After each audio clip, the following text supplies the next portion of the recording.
Should Miss Marvel leave the X-Men team? Maybe she should just leave Jersey City, or maybe she should stop being Miss Marvel altogether. What's going on, Marvelites? I'm Joe, and today I'm talking about issue number 1 of Miss Marvel Mutant Menace, written by Iman Vellani and Amir Pirzada, coloring by Scott Godlewski, art by Erick Arciniega, and lettering by VC's Joe Caramagna. First and foremost, I've got to say this is a great first issue follow-up to Miss Marvel the New Mutant, and if you haven't read that short 4-issue series by the same folks, I'd highly recommend you go ahead and check that out. This is obviously following that short 4-issue series with the fallout of Miss Marvel helping to defeat Orcus at ESU, and she has obviously joined the X-Men team. A lot of people within Jersey City are not happy with Miss Marvel because she's now on the X-Men team, given all the things that they have done, which I'm not going to go into right now. A lot of people are not happy with the X-Men team and mutants altogether. So what was a very happy Jersey City to have their own hometown hero to protect them, they're now second guessing if Miss Marvel is even worth having within their city because they're afraid that she's going to do what the rest of the X-Men and mutants have done. This has now caused Kamala to basically second guess herself as to what she's supposed to do. In this issue, we see her underground with the X-Men team, with them basically saying, look, you need to not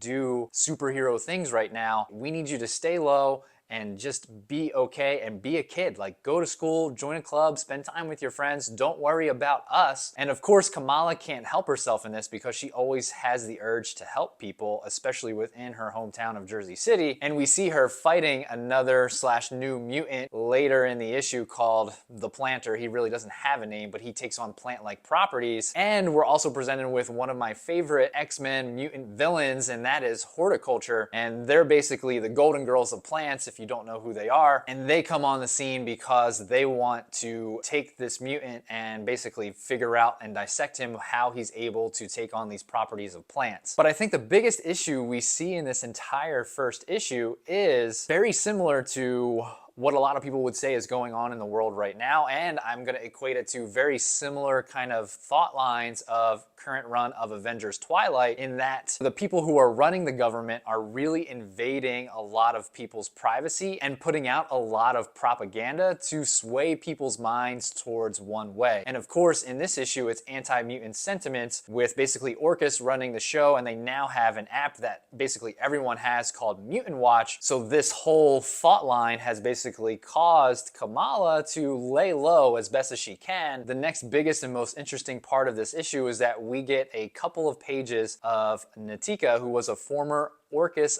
operative, which we got to know her a little bit more in Miss Marvel the New Mutant. She's obviously no longer working for Orcus, but we see her in the streets of India, and she meets with this tailor who has created a Miss Marvel suit, which I'm assuming is for her, because the last panel we see of her is her basically saying that she's going to reveal the true Miss Marvel to the world, and it goes into basically the secret room where Miss Marvel has recently been, and has the Miss Marvel or Kamala Khan's genetic sequence along with her X gene identified, and we even see her have the Mutant Watch app open on her desk. I can only assume that Natika is going to somewhat transform herself into being quote-unquote Kamala or Miss Marvel, and then obviously go out into the world and do probably things that Kamala actually would not be doing, and that's going to make people probably hate Kamala and Miss Marvel even more, which is not going to help Kamala's case. Overall, I really like this issue. It's a very classic Miss Marvel issue, especially if you've been reading from the beginning. Iman Vellani does a great job in conjunction with Sabir Pirzada, and the art, again, is very classic Miss Marvel. I really like it and I enjoy it. If you read this issue, please let me know what you thought about it down below in the comments. I would love to hear your thoughts and go back and forth with you on it. If you want more Marvel content just like this and you want to join a great Marvel community, hit that like and subscribe button down below. And until the next video,